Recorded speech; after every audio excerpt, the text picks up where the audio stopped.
Y ahora en Mar del Directo vamos a hablar de noticias que tienen que ver con el ámbito de la salud y lo vamos a hacer con el médico neuropsiquiatra Pablo Bolognesi. Pablo, ¿cómo estás? Buen día, bienvenido. Hola Marisol, ¿cómo estás vos? Muy bien, bueno, vamos a cerrar el mes del Alzheimer y en realidad lo que vamos a hablar es de cómo está afectando la pandemia, el aislamiento a los pacientes que la padecen, ¿no? Sí, estamos cerrando el mes, hasta el 21 de octubre seguimos en el mes internacional del Alzheimer y bueno, claramente lo que venimos observando es que la pandemia y el aislamiento consecuente a partir de la pandemia ha tenido un impacto bastante negativo en los pacientes con algún tipo de deterioro cognitivo, sea que tengan demencia o aún no, en estadios iniciales.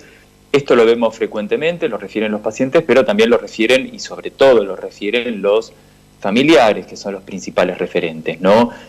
Que comentan está más perdida, o está más desorientado, o se olvida más las cosas.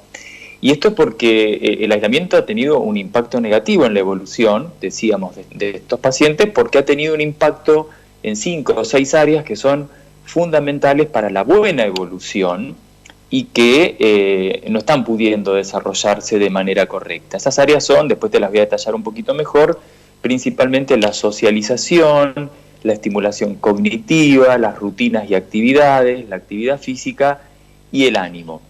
La socialización, a ver, el cerebro es un órgano social, siempre lo decimos, somos seres sociales, entonces la posibilidad de vincularnos, de intercambiar opiniones, ideas, el sentido del humor, el componente afectivo que tiene socializar es fundamental.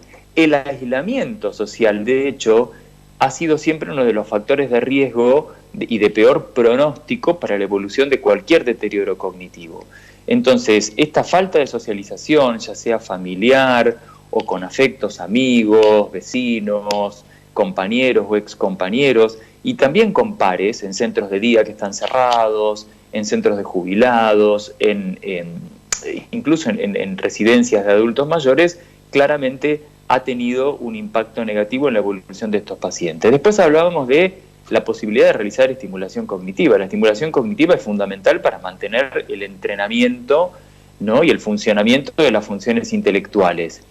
¿Y por qué la estimulación cognitiva se ha visto afectada? Bueno, porque en general la estimulación cognitiva, primero que se realiza fuera del hogar, primer punto. Claro. Es muy raro que vaya una persona a realizar estimulación cognitiva individual adentro de la casa de un paciente. Además que meter a alguien de afuera adentro de la casa también es todo un tema. Es un riesgo, ¿no? Claro, entonces, ahora sí. Es un riesgo, sí. Claramente, es un riesgo por muchos motivos, y muchas veces los pacientes no quieren, incluso extra pandemia, no quieren meter a alguna persona desconocida para ellos en su casa. Uh-huh. Entonces, por un lado, se realiza por fuera del hogar, con lo cual ya tenemos un punto en contra. Y segundo, que en general la estimulación cognitiva se realiza en forma grupal. Son grupos de estimulación cognitiva, grupos de memoria, talleres de memoria, con lo cual no se esté realizando de la misma manera. Después tenemos la pérdida de rutinas y de actividades. Muchas actividades y rutinas que implican autonomía y que implican un desafío intelectual para esa persona. Organizar una comida, organizar una cena o un almuerzo por un cumpleaños, por el Día de la Madre, por ejemplo, que viene ahora.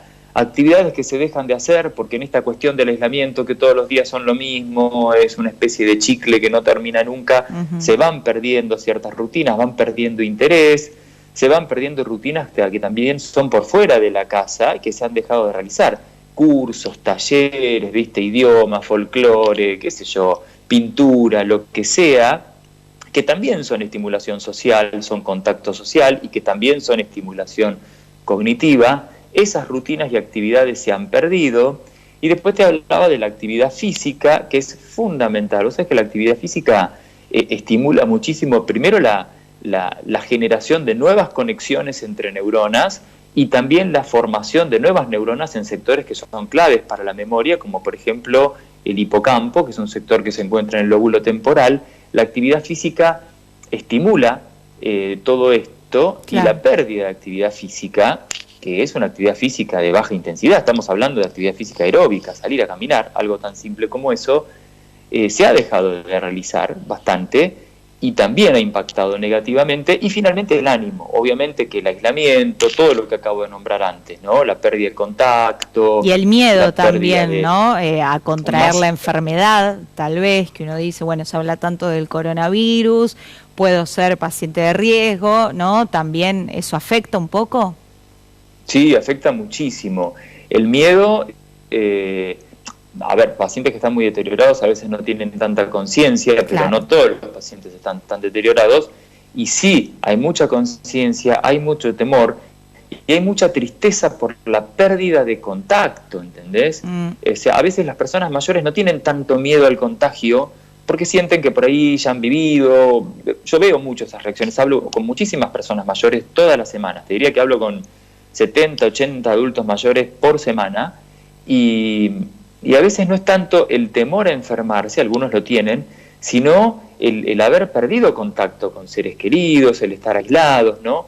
El ánimo tiene una repercusión negativa, el ánimo siempre juega en contra de lo cognitivo. Esto es algo más reversible, porque en general cuando el ánimo mejora, el impacto cognitivo que ha tenido también mejora y también revierte, pero es un punto a tener muy en cuenta. O sea que estos factores son claves en el empeoramiento evolutivo de los pacientes con deterioro cognitivo leve, con deterioro cognitivo más avanzado y finalmente con demencia, ¿no? Bien, perfecto, Pablo. Bueno, a tenerlo un poco más en cuenta, a aprender también a convivir con el virus y a estar alerta, ¿no? A estos pequeños síntomas entonces que pueden manifestar las personas. Pablo, muchas gracias.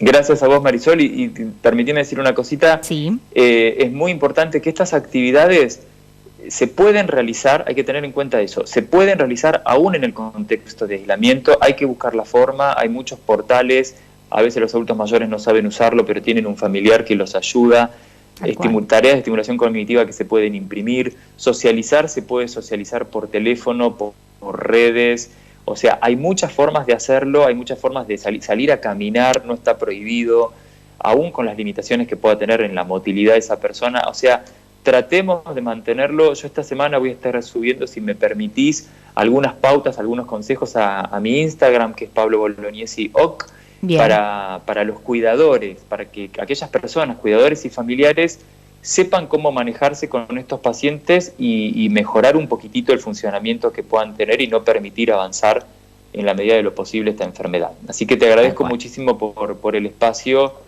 que es tan importante para esta gente, ¿no? Que son los pacientes que más están sufriendo esta pandemia. Tal cual, Pablo. Muchas gracias a vos, como siempre, muy claro. Gracias a vos, Marisol. Un saludo para todos. Ayer hablábamos con el médico neuropsiquiatra, con Pablo Bolognesi, que nos contaba cómo están pasando esta pandemia las personas que padecen demencia.